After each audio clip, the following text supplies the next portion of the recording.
Hello, listeners. It's Gunter here with some exciting news. We're on the lookout for sponsors to join us on our incredible journey with Inspired Change with Gunter. If your organisation cares deeply about meaningful conversations around masculinity, self development, and mental health, we'd love to partner with you. Our podcast has a wonderful, dedicated audience committed to personal growth and positive social change. By sponsoring Inspired Change with Gunter, your brand will connect with listeners who truly value thoughtful discussion and support initiatives that promote real transformation. We're incredibly proud to be ranked number one in Australia and number 5 in the USA on FeedSpot's top men's mental health podcasts to listen and follow in 2024. With an average of 50,000 downloads per episode each week from listeners all around the world, our reach is significant and growing. For more information on how to become a sponsor, please reach out to Miranda Spiegner Sapon, our showrunner and executive producer at miranda@noirtainment.com. We'd love to explore how we can work together to inspire change. Now, thank you for your continued support, and let's keep inspiring change together. You're listening to Inspire Change, a broadcast that strives to educate, motivate, and empower men to challenge traditions of masculinity. To guide us through the intricacies and intersections of emotions, relationships, and male identity is renowned psychologist, author, and speaker Gunter Swoboda. This is Inspire Change. Before I begin the actual podcast, I would like to respectfully acknowledge the Gadigal people of the Eora Nation, who are the traditional custodians of the land on which I work. I would also like to pay my respects to their elders past and present. Welcome everybody to another episode of Inspired Change with Gunter. I'm your host. Welcome to Inspired Change with Gunter, the podcast that I've dedicated to exploring the evolving landscape of masculinity and actively fostering positive change, not just in men, but men and women. We're going to delve into a topic that's sparking a lot of conversation and concerns, and that is the relationship between Gen Z men and feminism. Now, the question is, why do so many young men seem to have a problem with feminism? And what can we do about it? The Sydney Morning Herald recently published an insightful article titled Gen Z Men Have a Problem with Feminism, and we need to talk about why. When I read this piece, I was pleased because it highlighted a growing trend among young men who feel disconnected from or even hostile towards the feminist ideals. And I think that's a really critical issue, especially if we're looking at creating an environment, a society that is inclusive, that is much, much more empathic, understanding, and creates a level playing field for men and women, both in their personal relationships, but also in the workplace, in professions, as well as in recreation. So let's just take a quick look at the current landscape. Gen Z, born roughly between 1997 and 2012, have grown up in a world where significant social and cultural shifts have occurred. Feminism, gender equality, and discussions around toxicity of the masculine kind have become mainstream. Now, for those of you who are familiar with my podcasts, I'm not a huge fan of the moniker toxic masculinity, but it's out there. It's in the social media sphere. It's in the mainstream media sphere. And I'll go into that in another podcast where I'm going to sort of take a look at the pros and cons of taking that perspective. Now, despite this progress, many young guys seem resistant or even antagonistic towards feminism. Now, interestingly enough, there's also quite a significant cohort of women in the same arena. Now, according to the article, one of the primary reasons for this backlash is a perceived threat to their identity and social role. For generations, men have been socialized to believe in certain norms, being the provider, the protector, and the dominant figure. Feminism, which rightly challenges these norms, in that context is seen as undermining the traditional masculine identity. So, what's had such a significant impact? Well, the immediate answer is social media.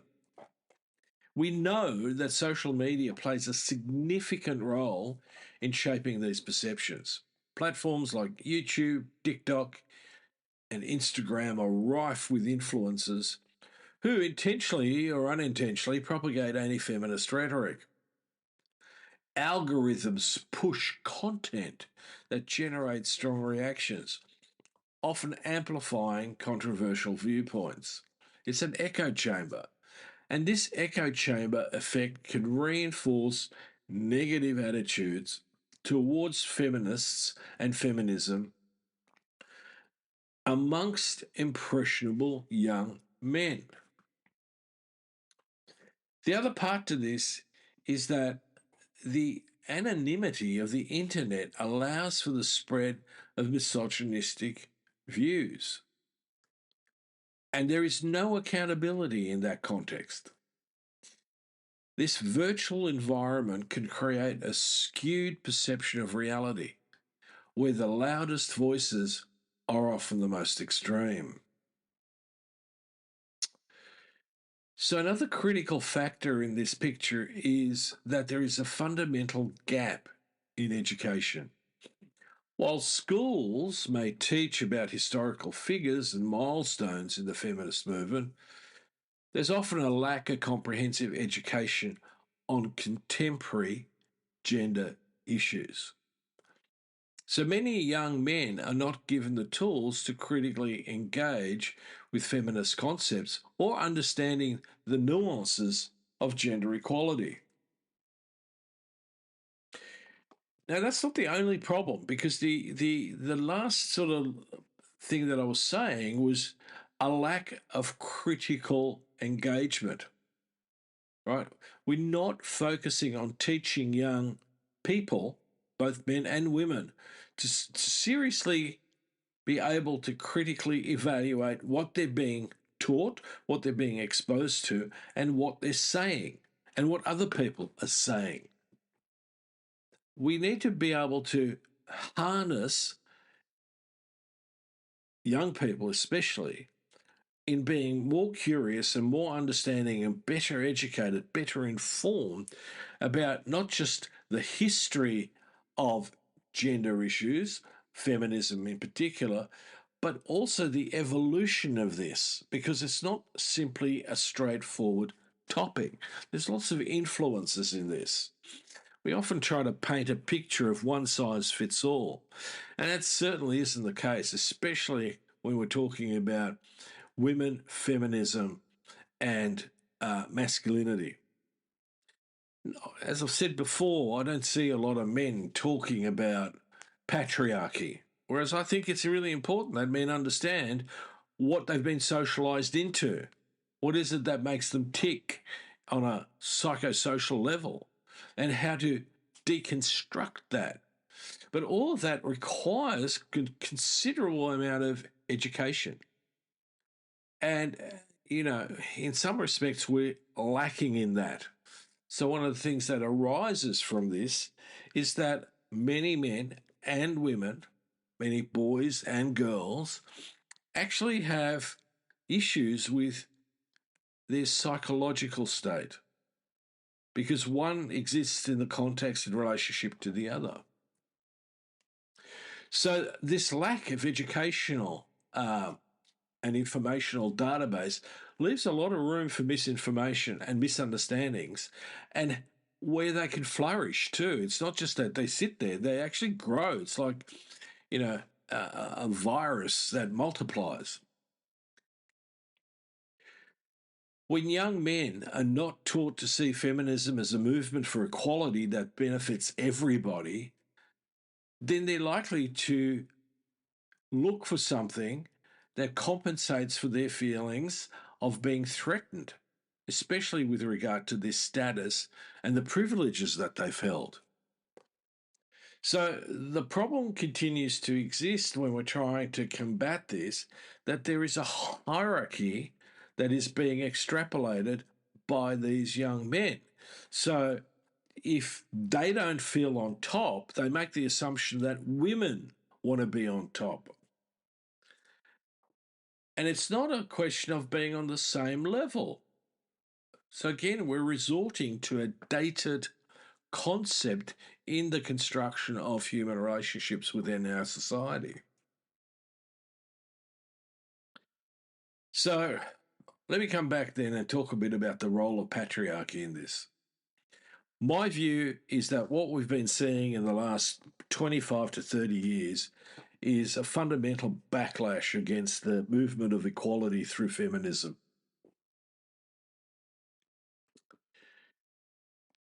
In this context, if we remind ourselves that patriarchy, which is characterized by territory, hierarchy, acquisition, competition, and combativeness, as the shaping force in our social expectations of men, then we've got a problem, and we've got a problem that is going to continue, and with it, the fragmentation of human relationships.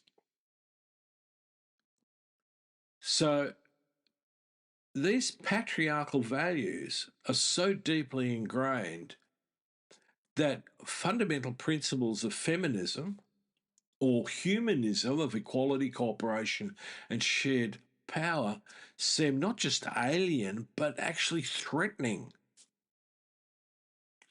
So when men are socialized to compete and dominate, the idea of sharing power, resources, and prioritizing equity can feel like a loss. And in that painful experience of loss and grief, many men often look to, express themselves more forcefully. Now, in a small amount of relationships, that may come out as violence. Now, when I say small, proportionately, it's more than big in a way. We shouldn't have the statistics that we have in that regard. But again, when we look at what happens within these relationships where there is domestic violence or where there's, domestic homicide, we see men who are deeply, deeply wounded. And that's not an excuse. They need to get their shit together and address that. But it's not, we can't just see that as men as evil. That's not the issue. It's not even true in many respects. There might be some, but no more than what there is in the general population. So this whole problem then results that it's not only damaging to women, but more importantly, in some respects, coming from my perspective, it is significantly damaging to men. Where we're pressured to conform to rigid and outdated and often harmful ideals of masculinity, where being combative resolves all problems. So the question then arises, what can we do about this? And when I launched Making Good Men Great as a framework, my intention was that we needed to reimagine masculinity from a completely new page in the book. We also needed to develop a curriculum for change. And we needed to build healthy, supportive networks for men that are not based on the traditional pissing context or, overbearing, constructed, traditional maleness, the alpha male or the, hugely successful but emotionally stunted male. Leadership is not determined by who you can dominate and control, but rather who you can serve. And we need to learn to serve each other. So, in challenging the patriarchal characteristics that I've talked about, is we're going to be able to pave the way for a healthy understanding of masculinity. And this is where parenting becomes a really important aspect. We as men, reimagining ourselves and how we operate in our world, are going to be the leading role models for our sons. So to see that, Gen Z's got a real problem with feminism, right, and that we don't have enough necessarily to create a groundswell of positive and constructive change, we need to tackle that. We need to get on top of it. Because the negative consequences, the disturbing and destructive consequences of staying within the patriarchal framework is going to be a reduced level of empathy, a reduced level of being able to be in healthy, intimate relationships. And our mental health statistics are going to go south. We're going to see more anxiety, more depression, and we're going to see, more suicide. So the emphasis on empathy and cooperation and emotional intelligence must be stimulated in our society more now than ever before. It's about showing men that strength isn't just physical or authoritarian, but also emotional and relational. So let me make a few suggestions about what we can do practically here. So first, we need to foster open dialogues about feminism and masculinity, both in an educational setting, but also in our communities. We have lots of communities, like sporting communities, that insist subconsciously to continue the patriarchal way of being, and yet also recognize that their members are having serious mental health issues. And we need to take the opportunity of those communities and make them into what I call attachment communities, where the intention is to build healthy, egalitarian relationships that are not simply based on your sporting or business success.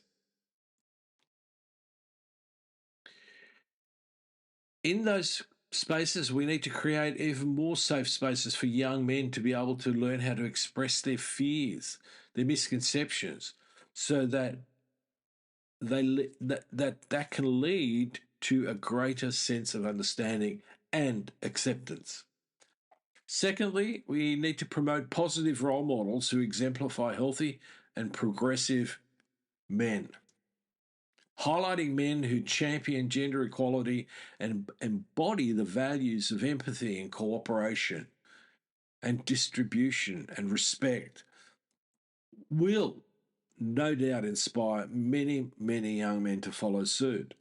And like a pebble in the pond, the waves ripple on. Finally, it's my view that we need to engage with the media critically. We need to encourage men to question the content of what they are exposed to and look for diverse perspectives.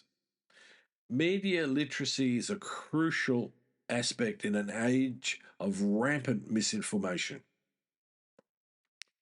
So let me wrap this by saying that the resistance that some Gen Z men have towards feminism is a multifaceted issue.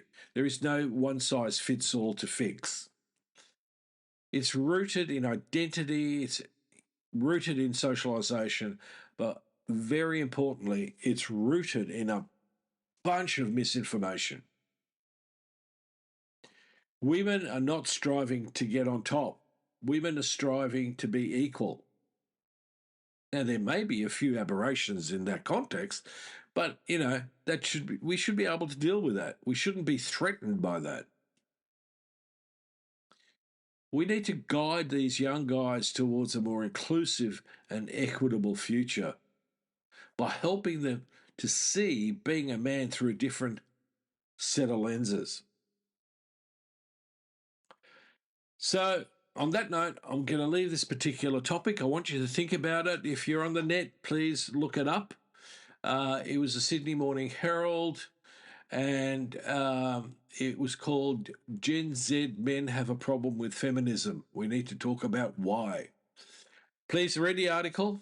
Drop me some comments. Always love to hear from everybody who's listening to me. And please, if you're enjoying the podcast, subscribe. Look me up, on Patreon, wherever, and, follow the podcast. And I'll be very grateful to you. Take care. Be inspiring. This is me signing off. Love to hear from you. And if you're interested, please check out my work on www.gunterswoboda.com or www.goodmengreat.com. Thank you for listening to Inspire Change, a broadcast that strives to educate, motivate, and empower men to challenge traditions of masculinity. For more information on the Making Good Men Great movement, or for individual or group coaching sessions with Gunter, visit goodmengreat.com. For inquiries regarding broadcast topics or appearing on the show, email Miranda@noirtainment.com.